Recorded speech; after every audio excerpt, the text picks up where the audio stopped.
All right, welcome to the pod. We're going to jump right into this. It is Saturday. It is Saturday, right? Saturday, May 10th.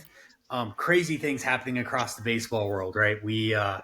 I think last time I checked right before we started recording this, we got Padres Rockies in the sixth inning. It is 20-0. But we're not going to talk about that because I promised JD we wouldn't mention the Rockies.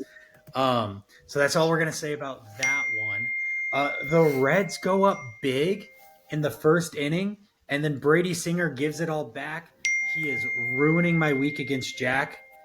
Um, man, the other rumor, hot stove is turning, may be a trade or two happening on this pod. We'll keep you updated if we hear anything. If you just heard my phone beeping in the background, that's because there's some trade talks happening. So lots of good stuff. I don't know exactly what we're going to do on this pod. I think we're going to try to do some sort of power rankings thing. But let's just start with this. Graydon, FC Cincinnati sweatshirt. I think they were playing tonight. How'd they do? They played Austin. They won 2-1. Um, Austin only got a goal because of a handball penalty. Penalty was scored by none other than former FC Cincinnati superstar, I think it's fair to say, Brandon Vasquez. Evander, FC Cincinnati's designated player, the Brazilian magician, as some like to call him, with one goal, one assist on the night. His assist was fucking nutty. For any of you who like soccer, it was like inside of the boot, basically like I'm trying to think of what you would call it in baseball analogy, like inside of the boot forkball, right over the center back, falling in about 10 feet in front of the goal, smashed in by Dado Valenzuela. So very exciting game. There you go. I think they've had a strong start to the season. They have. They JD, look very good. JD, how are you tonight? What have you been up to? Good. We got Timberwolves Warriors on in the background here. Some exciting NBA action. Dub Nation, as they say. Yeah. My New York Knicks lost at Madison Square Garden earlier today. Still 2-1 up in the series, so we'll see how that goes. Were they losing out of curiosity? Did they get down early and then just continue to lose? Just because that's like, I wonder what percentage of game time have they been ahead throughout the first three games? Because if they got down early and just ended up losing, it's got to be like 2%, you know? Yeah, I mean, my best guess is they probably just led the entire time and didn't blow a 20-point lead. But I didn't watch a single second of it, but that's my best assumption.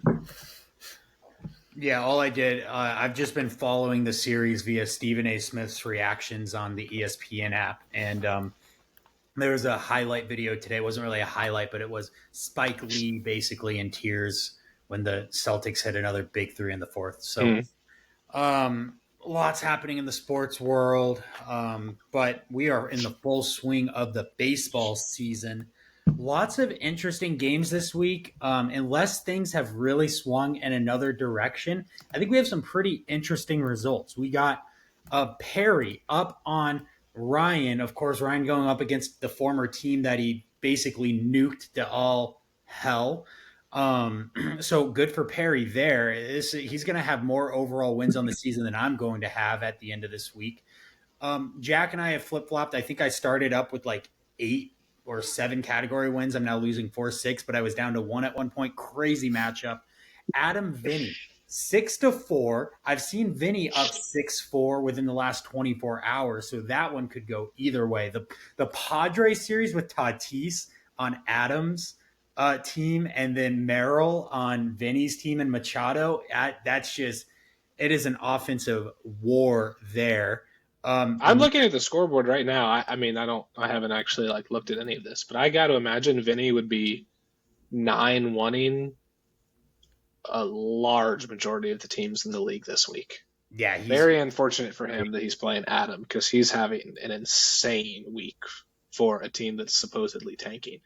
And that's like, I mean, obviously Jason Dominguez had a big night last night, but even outside of that, it looks like he's having a huge week. Yeah, and we're going to talk more about Vinny and his quote rebuild. I would assume during this pod. I think that's a fun topic. Just quick rundown of the other scores as we stand as we're recording this. JD is down 3-7 to Jacob. Great, and I think you had sent me some private text messages last week, heavily making fun of me for losing to your division rival. But JD now down 3-7. Hey, I think Jacob is a great owner, and I don't think he has the best team. I was making fun of you because you said in Seattle that he was the worst team in the league. I would have and never you've lost to him twice. I would have never said that because Ben is inarguably the worst team in the league. That's not what you said in Seattle. Jacob, the last time we faced off, Jacob won in confident fashion against me in the playoffs. I think this is all stuff we'll get into later when we do power rankings. My texts to you were not disparaging Jacob from my point of view. It's just that I don't think that you can rank yourself as highly as you do when you've lost twice in the first 6 weeks to a team that you yourself has said the worst roster in the league and one of the worst teams in the league. I'd be so high in a rotisserie ranking right now. Max and Sean in a basic deadlock. They've been like that the whole week. No idea if that's going to go one way or the other. And then Graydon and Ben. Ben's team has been better. Last week, he put up a real fight against JD. He's putting up a real fight against you this week. No one's saying this is going to turn into a playoff run or wild card run or anything like that, but good to see him playing better. He was real down in the dumps pretty recently. It's not so coincidentally coincided with the A's making a run to the top of the AL West. They're not quite there yet, but they're second place. So lots of interesting storylines in the league this week. Is there anything you guys want to talk about first, or should we go right into what the people have probably been waiting for so long for and get into some power rankings? I'm up to you guys. Let's jump right in. The power rankings. I guess I could pull up a sheet to do this, couldn't I? So let me... I texted Drew this. My idea, JD, for these power rankings is that we collectively rank 1 through 12, but we all have to come to some sort of agreement. We're not going to each do like JD's 1 through 12, my 1 through 12, Drew's 1 through 12. We come to some sort of agreement. We discuss. I'm sure there will be some heated discussions, but I think getting a collective 1 through 12 from these podcast hosts could be interesting. Now, are we starting at 1 or starting at 12? Interesting. I think it's easier to start at 12. It is easier. And there's one team in my mind for 12, and there's 2 teams in my mind for 1. 2 teams for number 1 is interesting. But okay, so... Maybe not actually. Well, we can kind of dive right into this. So I start the conversation, Graydon. It sounds like you have 2 teams. Let's go bottom to top. So at the bottom, Bean. Yeah. Bean. I think he played tough last week against me, and he's playing tough against you, Graydon. It's just that because of the way his team is set up, he's rostering so many injured hitters. He doesn't really have that many. Yeah. He doesn't have that deep of a rotation, so I think he's going to struggle. He's going to struggle to have any sort of dominant wins that can get him back into contention because he's already so far behind. Because I think he's really going to struggle a lot of weeks. I think a lot of weeks he's either going to do what he's doing this week where he's playing ratios, or ratios will balloon early in the week and he's going to try to play volume. But I think he's really going to struggle to win 5 pitching categories, on a weekly basis. And I think that he's very dependent on the A's. I mean, you look at our box score today, and it's basically all of his productions from the A's, which isn't a bad bet, but I just don't know if there's a ceiling here with this team. I mean, the ceiling is how good are the A's in real life. That's the ceiling. Yeah, I mean, there's not really much to talk about that we haven't really mentioned multiple times before. I would just like to highlight we got the Kyle Stowers Tower of Power. Do you think his production is sustainable? Is Kyle Stowers on this Ben team? Yeah, he is. Yeah. Oh, I thought it was. He fits in perfectly. I'm surprised that you're surprised by that. He fits in perfectly with just, Michael Toglia and Jordan Beck and that type of crew. I mean, it's Matt Wallner. It's the epitome of the Bean prospect that he loves and wants to build his team around. So there's really that.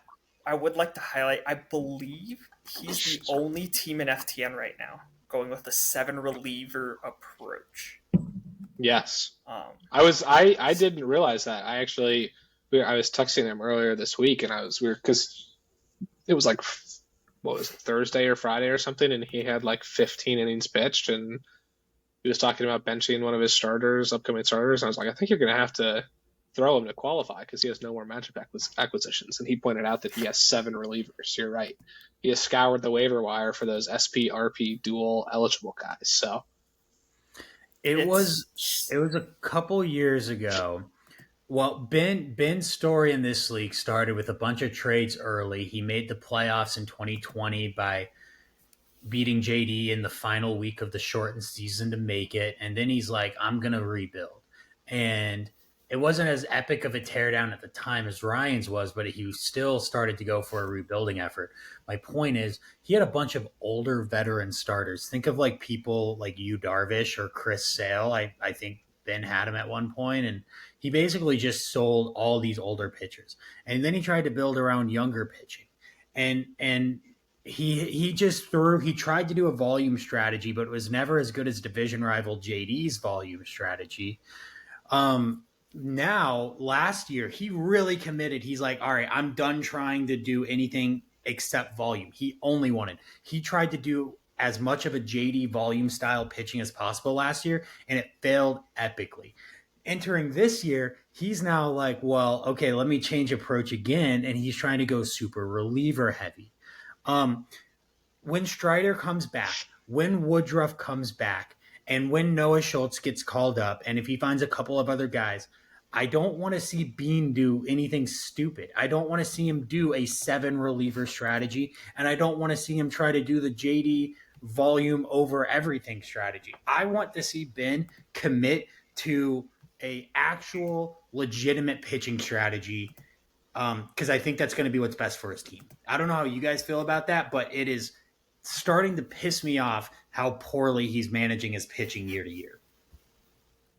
I think he just needs to wait until Strider and Woodruff get healthy and Schultz comes up, and then he'll have guys to throw. And I mean, maybe he can sort of do what I've been doing this year, which is there was one matchup last week where my ERA was so bad that I was like, okay, well, I might as well just stream. But other than that, I haven't really been picking up any pitchers. I've just been throwing the guys that are on my team and just sort of letting the chips fall where they fall, which is probably what he needs to do. Are you talking about him or you? Because with you, your pitching's been awful. Every week you begin the week with like a 7 ERA and you're streaming guys. Do we have to go over your acquisitions last week?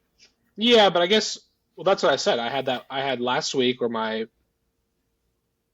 ERA ballooned so much, and I was in a close battle for Ks and wins where I was like forced to stream. But I mean, obviously, like, yeah, you can see how those guys work out. There's not much value in adding those guys to your roster and then throwing them. Luckily for me, I've been near the top in Ks and wins, so I haven't really had to stream that much. But I assume that that's maybe what that's what I would like to see Bean do. There's not, the waiver wire is just so picked through. I think you kind of just got to get a decent enough rotation and then throw your guys and see how it plays out. When some of your best pitchers are on IL and you're going to go with 7 relievers, there's no point in Ben even picking up starters right now. He only has like 5, 6 healthy at any given time. That's his strategy right now. Yeah. It's just different than what he did last year. And last year it was horrible. This year the strategy doesn't feel good. I mean, this is proven by where he's been at in the standings the last couple of years. Jacob infamously said on his first appearance on the podcast last year that he didn't think Ben's offense was all that bad. He got a lot of heat for it. To your point, maybe having the A's isn't the worst thing in the world this year, but dude, he's got like 5 first basemen and none of them are good. That's the Ken one. Rice is good. Sure.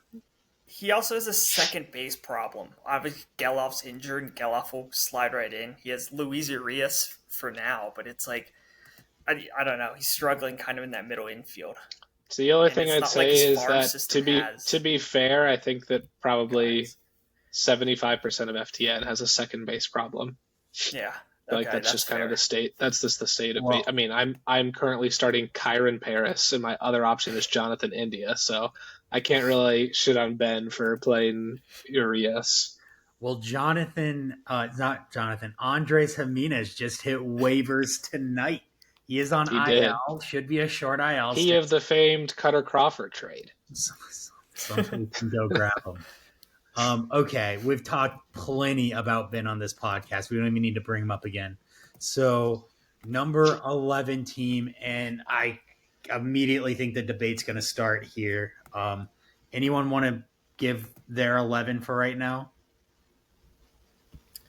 I think my 11 right now is...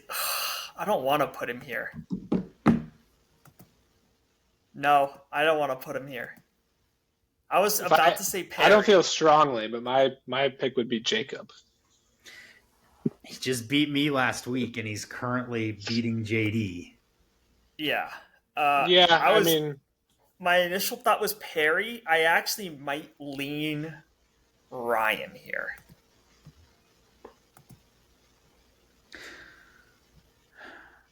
Jacob's only 2 wins this year are against me, and he hasn't officially beat JD yet. I think he will. I am of the opinion that that's not the most impressive win. I think That's fine. I would lean towards putting Jacob in 11th. No offense. Okay. Jacob's still he's just waiting on the farm. And a lot of his farm guys Shaw's back down. Lawler's still waiting on the call. Anthony is still waiting on the call. Manuel Rodriguez is still waiting on the call. Nothing's really changed with him. He's been building for the farm, and his guys have been taking a while.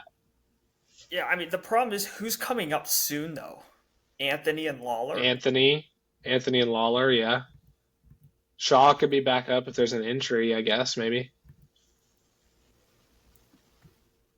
I mean, it doesn't. Anthony and Yeah, Lawler like he's would be not. 2 really nice additions. Yeah, You got Evan Anthony Carter would back, be huge. former highly touted Yeah, prospect. Evan Carter homered today. One interesting player is Trey Sweeney. He had 6 RBIs against Drew. I think it was last Sunday. Yeah, the revenge game. And this week he has 6 runs for Jacob alone. Jacob is... That was a smart trade. He is the prospect graveyard, and I think he's going to prove us that, you just got to let these prospects have time. Soderstrom, another former top 100 guy who's kind of broken out huge this year. Is Gavin Lux proving that he was the former number 1 prospect? Maybe.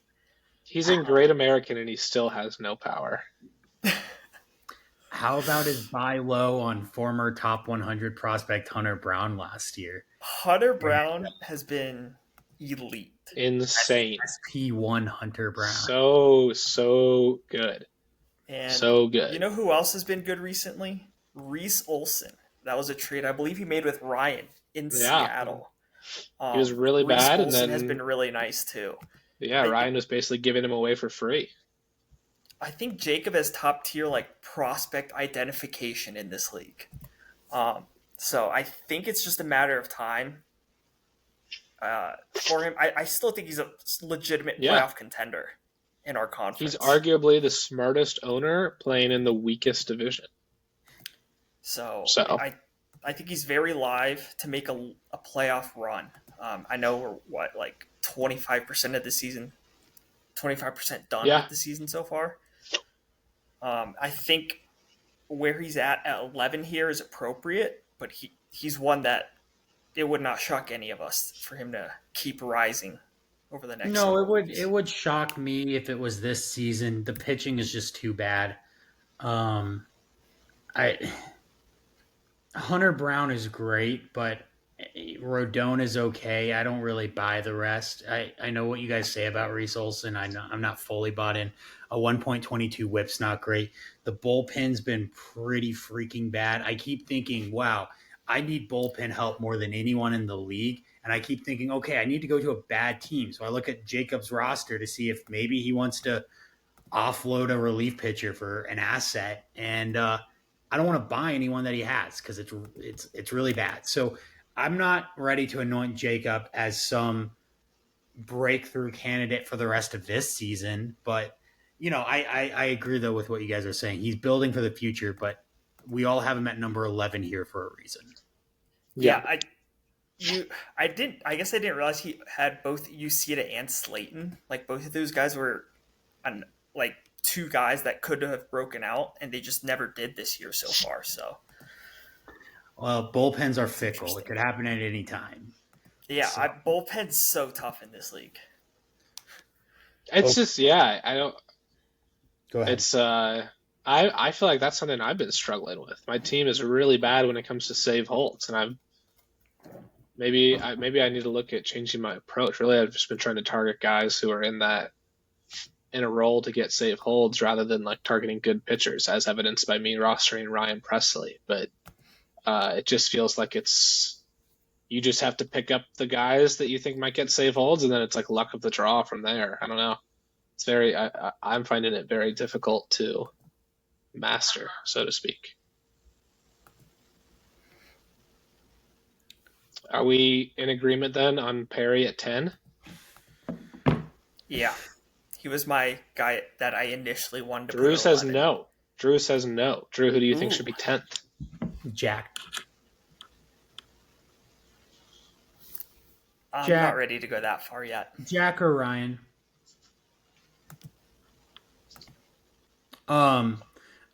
My reason being is Perry is currently beating Ryan. Ryan's in not what I consider a very strong division. Hasn't really done anything of note this year. It's not a good team yet. I like the farm, but I don't like that he is starting Wilmer Flores and Willie Castro on a nightly basis. And his second best pitcher is Nick Lodolo, who the centerpiece of the original Aaron Judge trade. That's great and all. He's too injured, and it's just not a good team. Not right now. It's bad. Perry's better. I mean, Perry has better results. We're at the point of this season where Jack is voluntarily benching Sandy Alcantara, and it's the right thing to do. Of course it's the right thing to do. He's been downright awful. Yeah, I can get on board with Ryan at 10. Roster wise, he's not at 10, but he's boned by pitching injuries right now, and he just can't. I guess I'd have to go look through his matchups to confirm, but it just doesn't seem like he can compete with volume with how many guys he has injured. His management's worst in the league as well. I've seen numerous times where he doesn't start pitchers, even though they have good matchups, and he should. I just think his job still might make it kind of difficult for him to totally actively manage, and whether or not you want to blame him for that or anything. Like the point is he doesn't seem like he is super actively managing this to the best degree that he can, and I think that really hurts him. Looks like he fleeced me in the O'Neal Cruz trade, though. O'Neal Cruz just continues to produce. O'Neal Cruz is about to reach his stolen base mark from last year. It's pretty insane. And he is still behind who you guys wanted at number 10 in the power rankings, Perry, in the standings. And losing to him currently. Is Ryan the only team rostering at least five bench batters? Is I Ben? feel like he could use that more I would have towards thought pitching. Ben was. I don't know. I might be. Ben might be. That is kind of insane, yeah. What is wrong with Prostrating, Devin Williams? Carson Kelly. I mean, yeah, he should use it towards pitching, but it's like, who is he going to pick up? Yeah, that's fair. But no, you're right. He just needs more. He needs to get more pitchers on his team. He needs to like make a trade for a pitcher or something. Mean, it's like all of his injured pitchers you can't drop. Right. So exactly. It's just tough for him. Yeah. Currently, I'm okay with Ryan at 10. Built. I'm okay with Ryan at 10.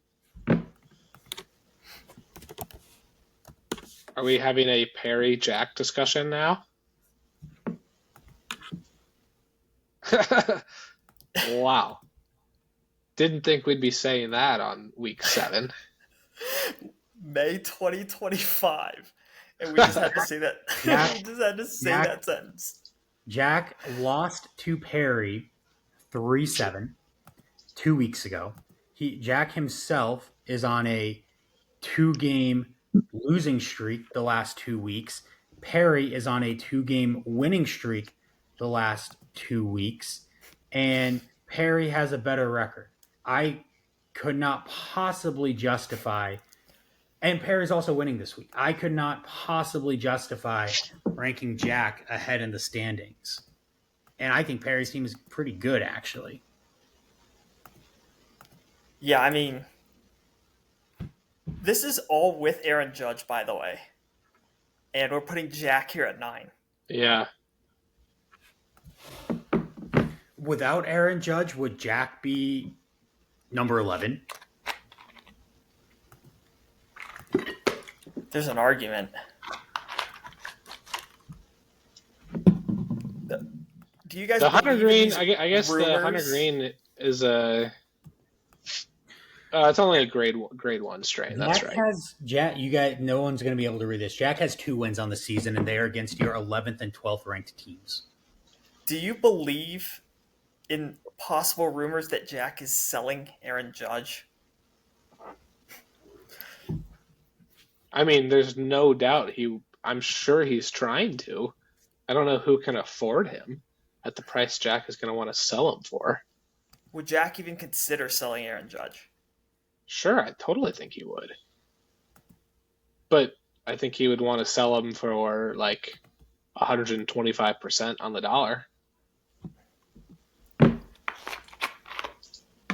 Like, Drew's hated Jack's teams for so long, and he might be right. Guys, he has 2 wins on the season against your 11th and 12th ranked teams. Our matchup started today like 8-2 in favor of me. Don't be blinded by one day and think, "Oh, Jack's so back." No, I'm not even looking at that. I'm looking at I think Jack is Jack's offense. Jack's offense has been really bad, and I'm just looking and like, I'm surprised. I don't know if Perry's must be performing better. I mean, I know Hoskins has been really good. Zach Neto, since he's been back. Zach Neto's been good, but like Michael Harris has been awful this year. Jordan Walker has been absolutely horrible this year. Stephen Kwan's been good. Yeah. Tommy Edman. Yeah, the scary thing about Jack's team, if I were Jack, the scary thing is it's like, sure, there's like room for a turnaround. Like a lot of these guys are good, but like a lot of these guys are older, and it's just not looking. Blake Snell injured, Glasnow injured again. Sandy looks cooked. Luis Castillo hasn't been great this year. Kikuchi's been pretty bad. Gaussman looks like he could be washed. Yeah, he held on for these guys for too long. It's pretty scary, yeah. We all knew he was going to do this. Like I've been waiting for this downfall. I probably was too excited for the age curve to hit Jack in the rear end, but it looks like it finally is. And maybe, yeah. I mean, it's like, I don't know if I don't blame. Like you seem to. I know you blame him for holding on too long. Coming into this year, he was like pretty clearly the third best team on paper in the league. So I don't blame him for holding on too long, but it's certainly is not looking good. But Aaron Judge is what makes this hard, because when you have a player like Aaron Judge, you can just sort of find yourself winning weeks if the other guys can even be remotely okay. Let's pretend Aaron Judge can keep up his ridiculous pace and hit 396 the rest of the season and win the Triple Crown. It's not done him any good to now, and Aaron Judge can't possibly do even more than he's doing. Sure. So if the question is the rest of his team going to play as they've played thus far, I would rank him 10th. I mean, I don't buy Matt Olson having a huge bounce back season. He didn't last year. And I think he just might not be as good as he was. Like, Willie Adames hitting in that stadium, in that ballpark, not a single analyst bought that move as good for the Giants. And I have to agree with that. Christian Walker's like 37 years old. What are we doing talking about a potential bounce back? He's not that old. Season for him. Is he not? Yeah, he's not that old, but he's like 32 or 33. You can kind of see like he's possible late Stroh's career, like Jose Abreu type right now. That's not that good. Guy couldn't hit like for 3 months of the year. My point, and then look, you guys, I've said what I need to say about Jack. I would have Jack at 9. He lost to Perry. He's lost 2 straight games. His only wins have been to Jacob and Ben, whereas Perry's won 2 straight, currently winning his matchup this week, and has the head-to-head versus Jack and the better record. Okay, I'm okay with it. Yep. That is a perfect explanation. That's how I do it. would personally argue Perry above Graydon, but I don't think you guys would hear that. So I think the real question is going to be, where do you have myself versus Graydon? We haven't even talked about Vinny, who's rebuilding. Are we sure Vinny is this high? Yes. With a worse record than Jack and Perry? I think so. Skipped Vinny. I know. We did skip Vinny, but all right, let's hear it. His team's actually, I think, even though he's rebuilding, it's low-key kind of good on paper. I wish he wouldn't have sold Mike King. That was a weird move. His offense, I think, is better than every team we have on this list. I think that's the difference. I could actually buy Vinny being this high up in the power rankings because I think his offense is better than everything on this list. Dude, Merrill's fun. Yason Dominguez, obviously, last night was I would fun. put Vinny below Perry. If we're going to keep Jack in there, I would put Vinny below Perry. The healthy pitchers on Vinny's roster right now are Jose Quintana, Tyler Anderson, Luis Severino, Jose Barrios, Matthew Boyd, Garrett Whitlock, who's a reliever, isn't he? Ranger Suarez, and Spencer Schwellenbach. So that's Schwellenbach, Suarez, Boyd, Barrios, Severino, Anderson, Quintana. That's not a real rotation. I didn't realize Mize got injured. What happened to him? They just put him on IL. It was his hammy. Look, Severino's not bad. Quintana's been really good, but I don't think it's sustainable. I actually think Matthew Boyd is the second best healthy pitcher here. And then Schwellenbach started super hot. He's had 2 outings where he's given up 6 earned runs, but one of those was to the Dodgers. So I'm not really sure I buy, I don't really take anything away from that. I like the bullpen too. I don't know. True. Yeah, you're right. We did forget about Vinny. I could argue putting him below ninth, Perry, or even below Jack. But I'm also not totally in love with the offense. I think when it comes together, like it has this week, it looks pretty good. But Dominguez had been pretty bad. Agustin Ramirez looked good his first couple games and has been sliding. Machado and Seager have been kind of meh this year. Trent Grisham has 10 home runs on the year. That just seems fluky to me.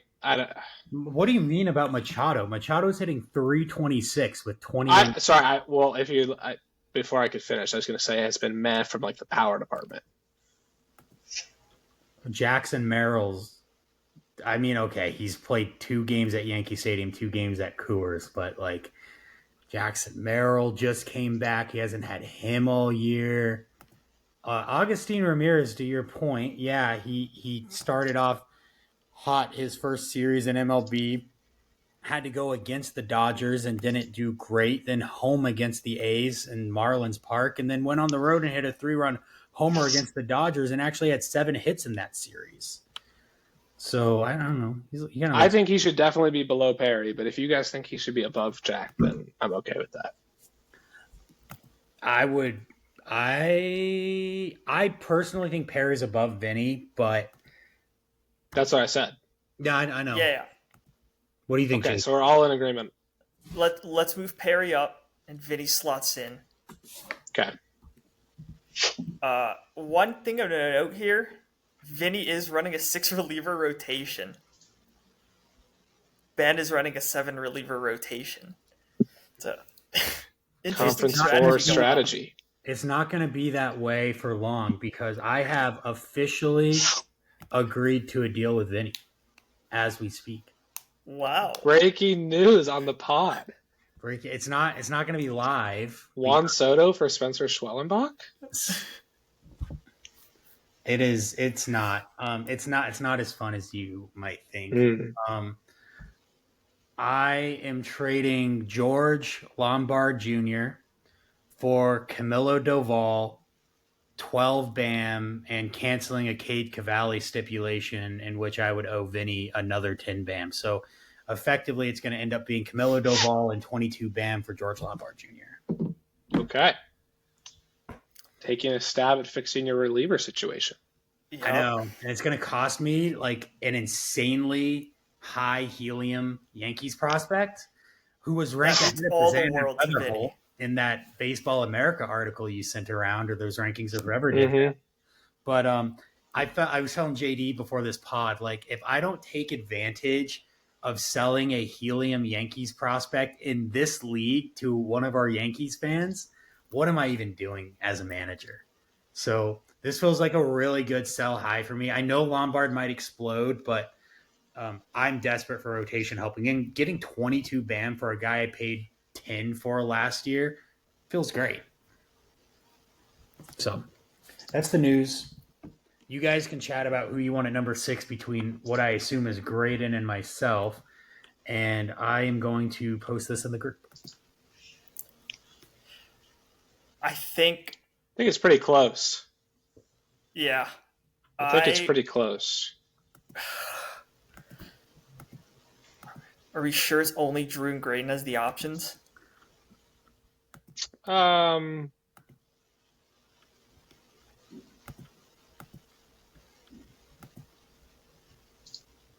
Yeah. Max should. I mean, maybe Max could enter the conversation. I think he's had a really good year until his 0-10 loss. Is that what it was? 0-10 to Adam last week. Until then, he was the last. No, I think it's between Drew and me. Max was the last undefeated team in the league. Just saying, he did get killed by Adam last week, but he hadn't lost before that. So, I think I want to put Drew here, and hear me out. Hear me out. Drew has an injury problem, and he has a reliever problem. But with this trade, maybe he's fixed it. Maybe he hasn't.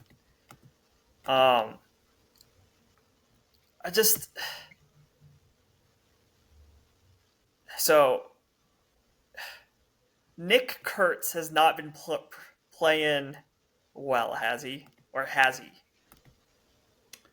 He has not been.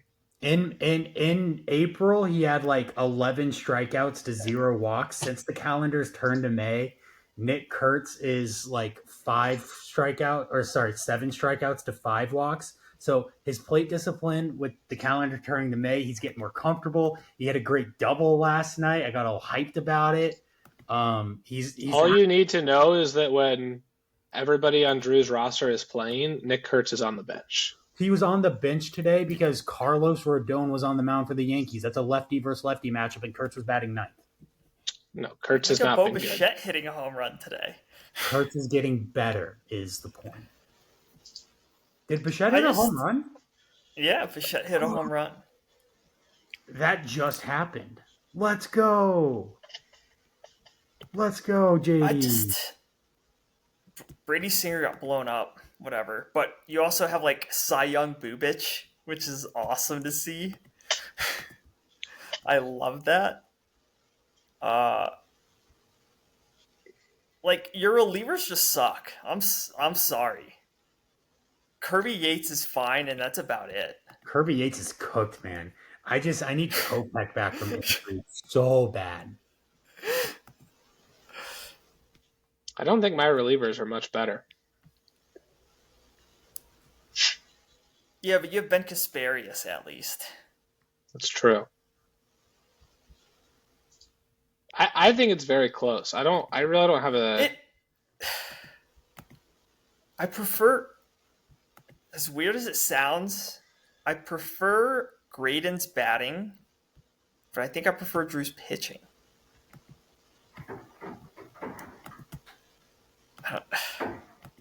This one's tough, actually. I think the argument for me would probably be performance up to this point. And I think the argument for Drew would be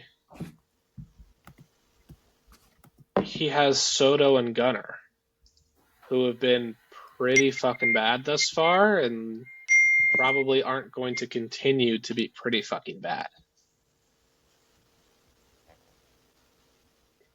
So, I don't know. I'm guessing Drew, from conversations I've had with him, would put me here. I'm kind of torn, and it sounds like JD would put Drew. Harper's not been great this year either and should be better. My problem is you've played legitimately nobody good. Every team that you've played has been in the bottom half of these power rankings with the exception of two teams. JD in week 2, who you got crushed by, and then a Mickey Mouse week 1 victory over Sean where those results are fun and it creates chaos the first week of the standings, but I really, given the short week, I don't read into them for power rankings literally at all. That's just me. You can choose to disagree. Otherwise, you've played Jacob. I just wonder if you would say that if you had 8-2'd Adam in week 1. I wonder, maybe you would, but I wonder if you would say that if you would come out week 1 and 8-2'd Adam, and then people were talking about power rankings, and everybody said, no, we can't take anything away from that. Maybe you would say that. I question it.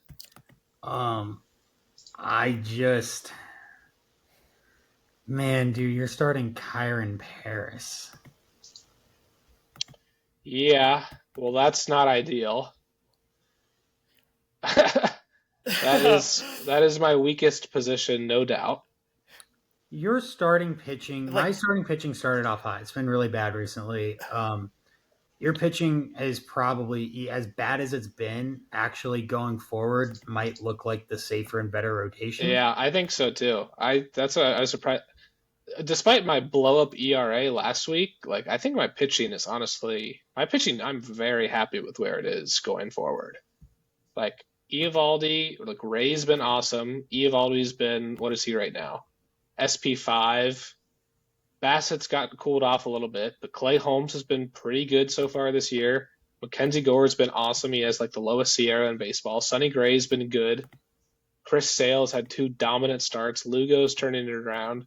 For as much of a meme as he is, Kasparius is actually like pretty good and decently valuable because he comes in after 3 innings and then gets the win because he's the second pitcher in. I'm pretty happy with my pitching. Let me ask you this, JD. Who do you think has a better chance of finishing higher in the player rater the rest of the year? Gunnar Henderson or Ellie De La Cruz? Because both have not Gunnar been Henderson. Great. Gunnar. Ellie. All right, Jay. I personally would put Graydon at 6, but he would. Was that the tiebreaker? Is who finishes higher in the player rater? I don't know. It was just a question I wanted to ask. Cade Horton's up. Let's go. What do you think, JD? We can put myself 6. I want to hear JD's opinion. We need an unbiased opinion here. We'll put Graydon at 6, and we will put Drew at 5. You want to unpack your reasoning?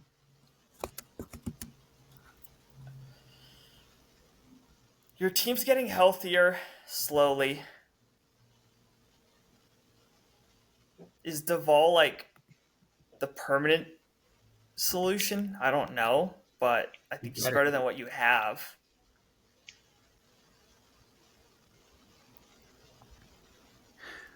What's your Juan take Soto? I think Juan Soto just might be the difference there. I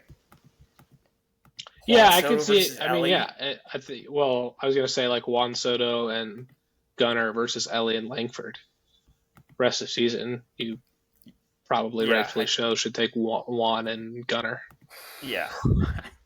I don't know. The other one's pretty close. It's just really close. I don't know, man. Langford's a fucking amazing baseball player, but it's just taken a while for the stats to match, for the fantasy stats to match the talent, which is partly because the Rangers have been fucking horrible.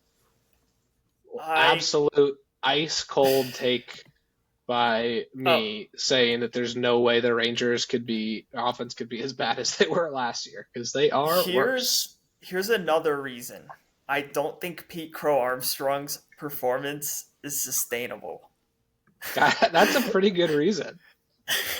I'm surprised we haven't talked about PCA yet. Yeah, PCA has... As Drew said to me 2 weeks ago, around the time when he had that infamous text message where he said PCA will be an all-star and will get MVP votes. Drew said, and I quote, "PCA is what you hoped Langford would be." I mean, which has kind of been true. Yeah, I have been loving the meme ride that is PCA, because I'm not sure I think he's been a good hitter, so like everything that he's doing is just absolutely gravy, because I expected like 75 to 80 runs and like 35 stolen bases and like nothing else impactful or even good. So it's all just been like free money seeing what he's done so far. Yeah, like I can't buy into PCA being this player throughout the year. I think there's going to be a point where it just stops. But at least the good thing with him is he's like, because he's the best center fielder in baseball, he's just like has an automatic lineup spot, which is nice to know, even if the bat cools off. For sure. What do you think? What do you think PCA versus Maikel Garcia rest of season? PCA, he's on a better team. You'd rather have Maikel, JD? I'd rather have Maikel. That's just my personal opinion. He feels like, as much as PCA feels unsustainable for Graydon, Maikel Garcia, although I think he's good and he's taken another leap this year, his performance has felt unsustainable for me. I don't really feel like I've gotten really any other unsustainable performances. Maybe Brendan Donovan's batting average comes down a bit, but like everyone else feels like they could actually be doing better than they've been doing. Yeah, I mean, how much longer is Royce Lewis going to stay healthy?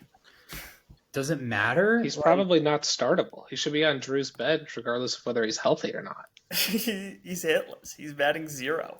Thank God. All right, let's put me 6 and Drew 5. God, I got Matt Chapman in that trade too. And then we're putting Max 4th. Sorry, true. There's just no argument otherwise. The only argument is he played Adam at his absolute peak, who's probably in the conversation, I would assume, for your guys' number 1 team. And so, other than that, he was the last undefeated team in the league. Does he have a head-to-head over Sean? He just doesn't have any, like, I mean, if as much as you want to talk about, like, me not having any impactful wins. You're right. His wins are Ryan, Perry, Drew, and Jacob. And none. I mean, I guess a 7-3 is like. I guess a 7-3 is like dominant. Maybe you could argue that, but none of them have been dominant wins. On the And 7-3 he's Mickey Mouse week 1 anyway. I'm yeah. fine Max at 4.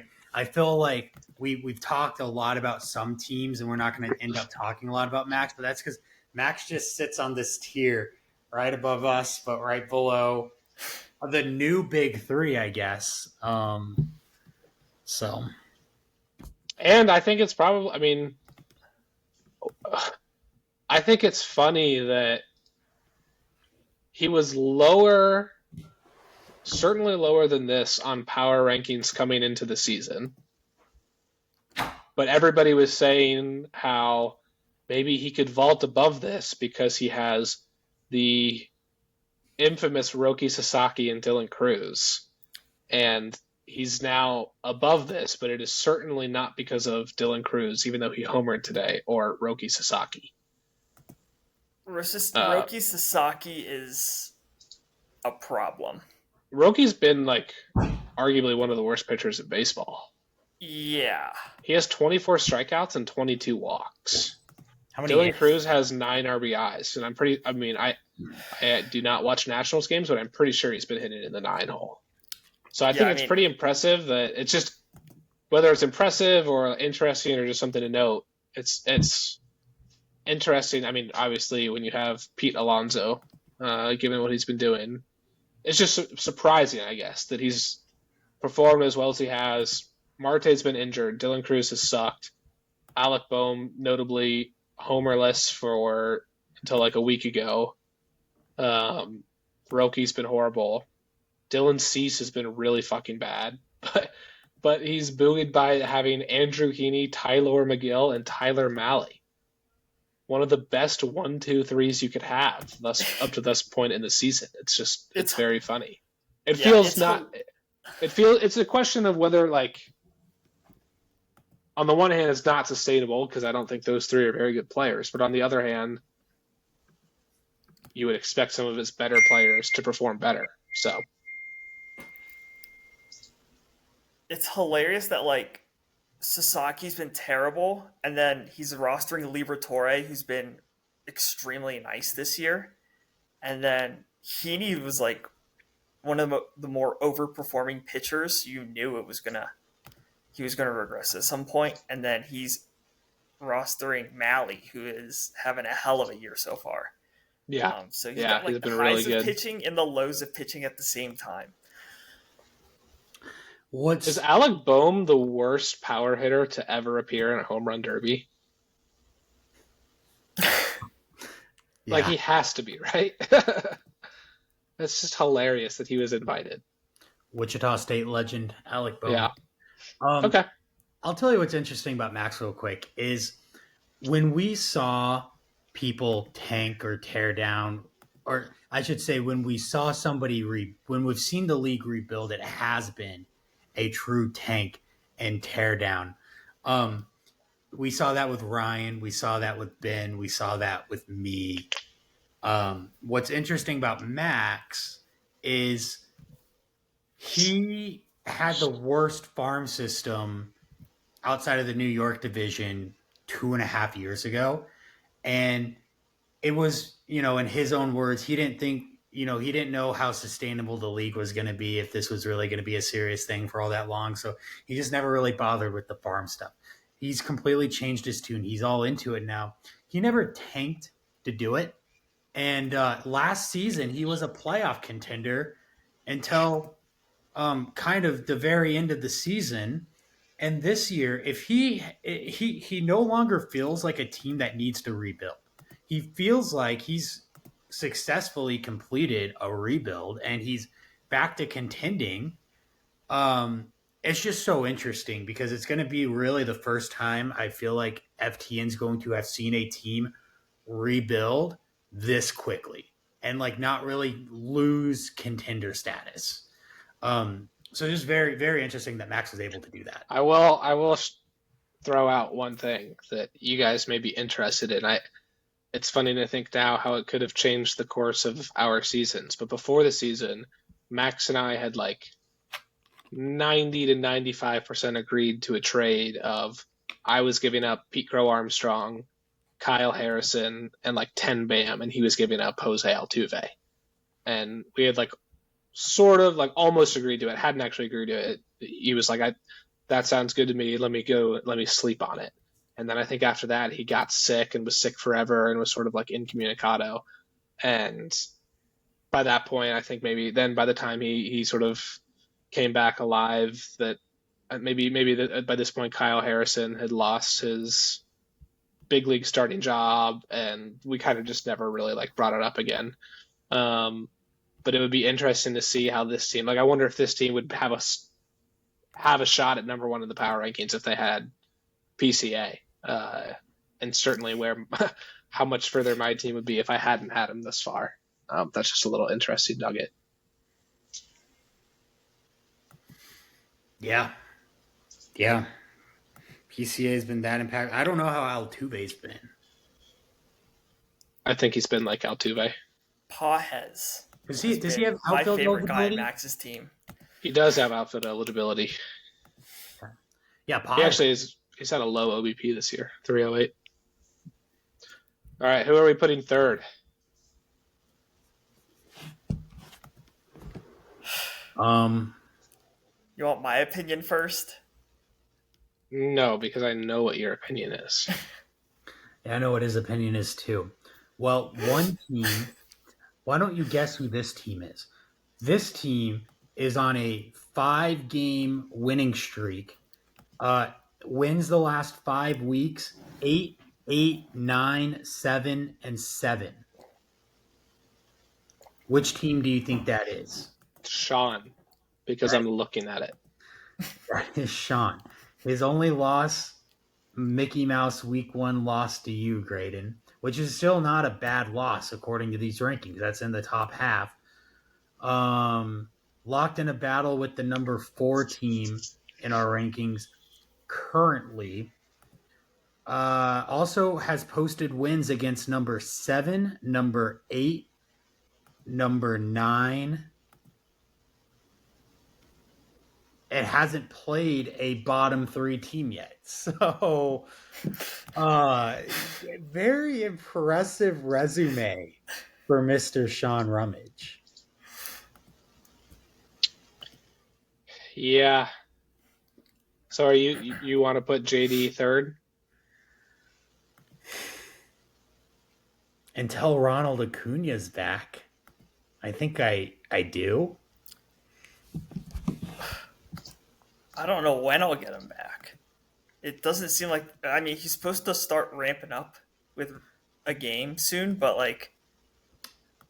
This resume also doesn't have a loss since week 1, which is JD's. But it does have a tie, albeit against the number 4 team in the rankings, and a 6-4 victory last week against Ben, and is currently losing to our number 11 team this week. Also, one of his wins is against Ben. And Sean has a higher winning percentage than JD. My goodness. Sean has a 7-17 record, like winning percentage.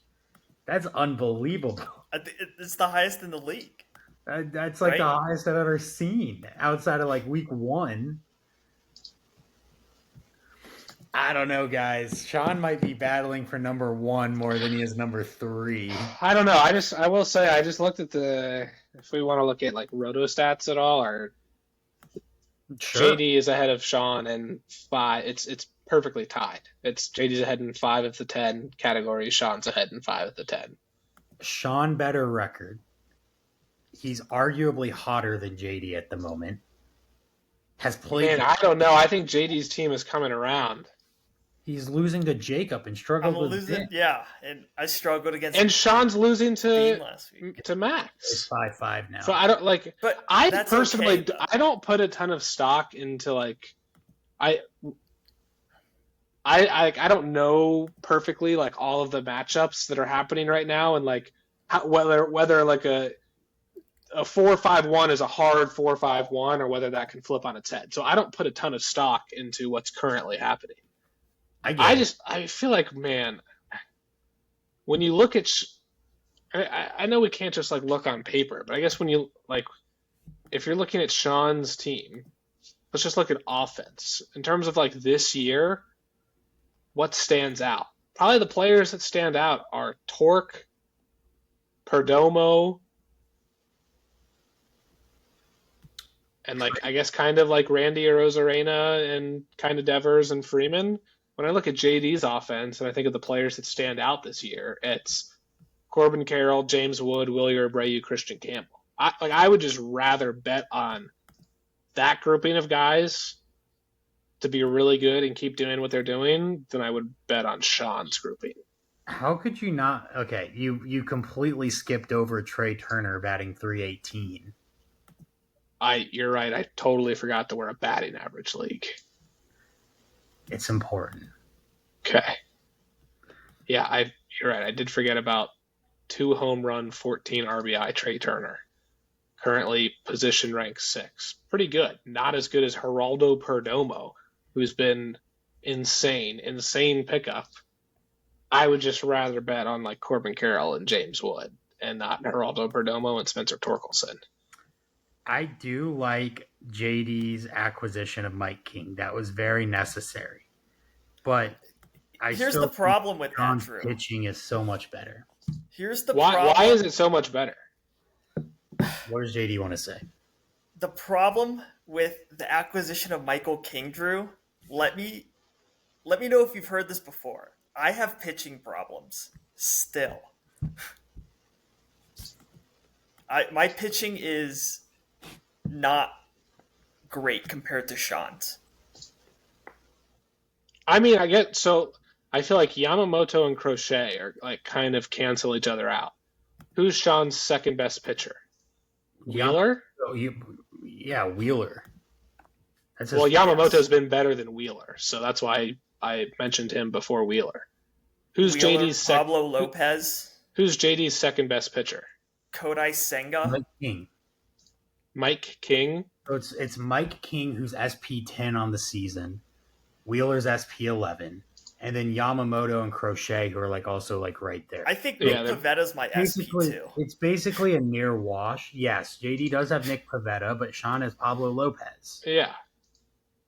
I just don't think that like Sean's is so much better. Like, I think this is pretty close, and I would just rather. I would rather bet on JD's players going forward, but it doesn't look like. Freddie Peralta's SP13. Drew Rasmussen has a 1.06 whip. Kodai Senga's SP19. Sean has like 6 top 20 pitchers. Yeah. Plus, he has Munoz and Cade Smith and Josh Hader. Yeah, he has really good relievers. That's true. It's a good point. He has the best reliever in baseball. He really needs to drop Giolito and Houck with the Red Sox. They are completely wrecking what he'd probably win ratios in all the pitching categories every week if he didn't have those. Stop me if you've heard this one before, but Jazz and Mike Trout are on the IL. Does it matter though? Like I just don't know if it matters for this team. I'll be 100% honest. If they provide anything positive for this team the rest of the year, it's just gravy. Okay, well, it sounds like I'm outvoted, so we'll put JD at 3 and Sean at 2. I would put JD at 2. I think Sean honestly could play himself in to be the favorite if Jazz and Mike Trout miss the rest of the season. By that same token, he could also fall down to like 6th if Geraldo Perdomo and Spencer Torkelson aren't like the insane, incredibly valuable assets they have been. But I think Corbin Carroll and James Wood and Wilyer Abreu and Christian Campbell are going to continue to be really good. Then he gets Acuna back. Huh? When's Acuna back?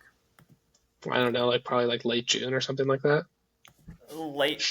Allegedly like late May, early June, but they've been pushing that back for every like week. They keep pushing back the date he's, I don't know.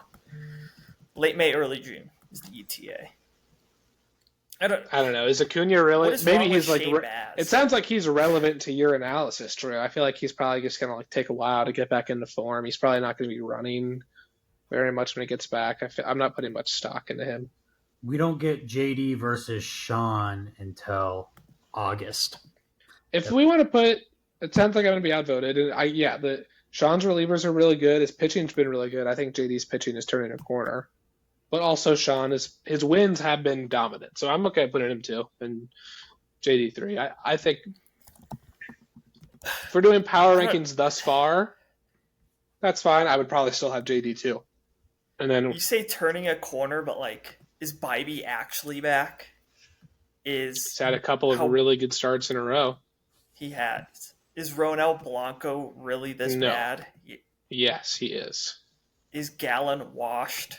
Is Nola washed? What's wrong with Shane Baz? But I do have like young pitchers coming up, so I guess that's exciting. All right. I have something I want to say about Adams' team, so I'm just going to say it. Okay. Like, looking for knocks against Adams' team to not be number 1. He has been so far and away the healthiest team in the league this year. It's not even funny. He did not have a player on IL until this week when Tristan Casas and Shota Imanaga went on IL. Those are his first 2 injuries of the year. He's had 0 players on his IL up until this week. So, yeah, he's just gotten unbelievably healthy production. He has Paul Goldschmidt hitting 340. He feels like he has some pretty damn unsustainable performances, both in terms of injury luck and actual performance today. I mean, like Max Meyer, man, what the heck was that? And look at his schedule thus far. It's been easy. Well, he's lost to you, he's lost to Ryan, 2 bad losses, and he's currently losing to Vinny. He is currently up on Vinny. What I see. Sorry. Currently, yeah, he's up on Vinny, but it's 5-3-2. I mean, that's very flippable. He did have a 2-game losing streak. You're right, to myself and Ryan. He crushed Max last week.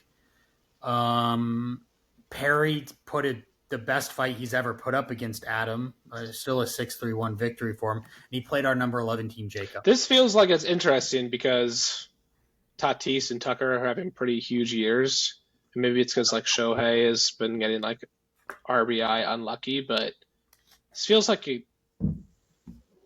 his current like hitting. I mean, his pitching is just like so freaking good, but the hitting is like it feels like he's the most beatable that he's been like since I joined the league. Just because like Goldschmidt is like wow, a good baseball player has been sort of like uninspiring for fantasy, and then it's like Semien and Xavier Edwards and Ty France because Casas is out, and Bregman's been insane this year. But he's starting to feel a little bit beatable. Clase isn't getting him 42 save holds with sub-1 ratios, you know.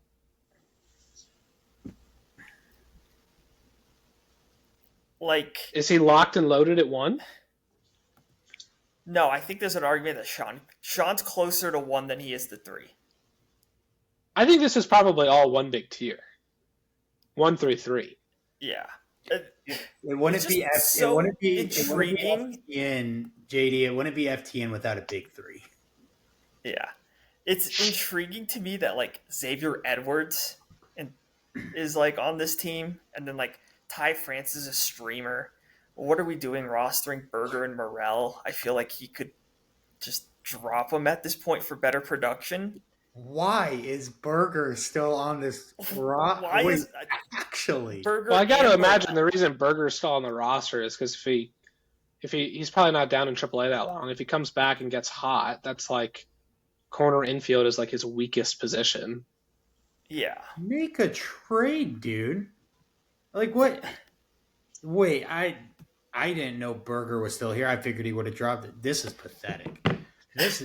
I'm with you. Are we sure Adams the number 1 team? He doesn't necessarily have the resume for it. He just doesn't have a lot of acquisitions this year. He's not using all 4 every week. Like he's had no injuries. He's finally starting to get some injuries. Jake Berger is down in AAA and still on this freaking roster. Guys, is Adam number 3? No.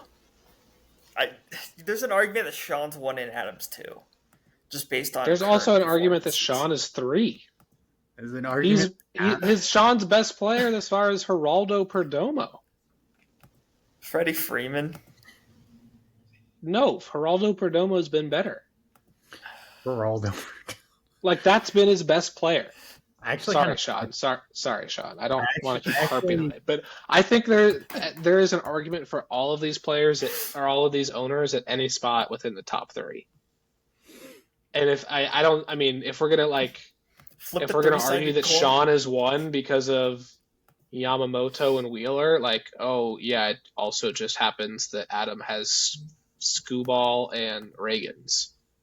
And Scooball, what was that tweet today that was like, I'm going to get the numbers wrong, but I want to say he had like 40 or 50 strikeouts and 1 walk in his last however many. Who has the best player in baseball?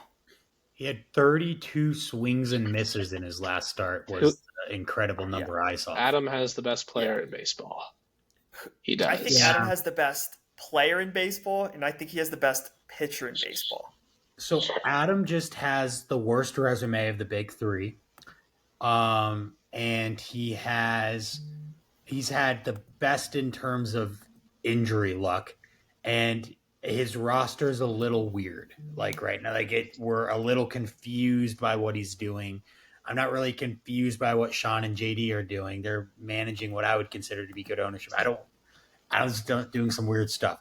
I don't think it's enough to knock Adam off the perch, but let's just note for the people, right? Worst resume of the big 3 this year, and he has Jake Berger still on his roster in AAA.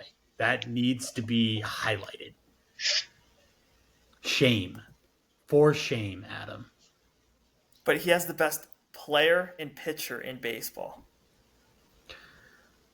I still take Paul Skeens, but Paul Skeens has been sort of meh this year. Still like SP11. Yeah.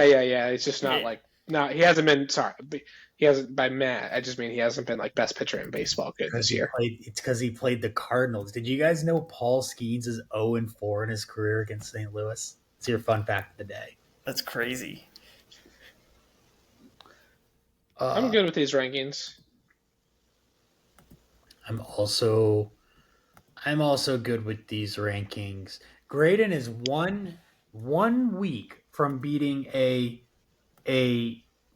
Conference 1 team from me arguing him to be above Max. But you got it. When are we going to see that? You play Max next week, Graydon. That is your freaking prove it game. Yeah, unfortunately, I have like my 4 best pitchers pitching this Sunday, tomorrow. Like when I don't really need them, I'm actually probably gonna throw them. My matchup with Bean's kind of weird. I don't know. I need to try to maybe like steal ratios, so I'm probably gonna throw these guys. But yeah, not ideal that they're all pitching on Sunday. I could be at a disadvantage next week against Max, so that'll be interesting to see how that plays out. Well, you will. Oh my God! Why did I try to talk when I'm about to yawn? That was a dumb decision on my. What else do we want to do on this pod? Yeah, that's not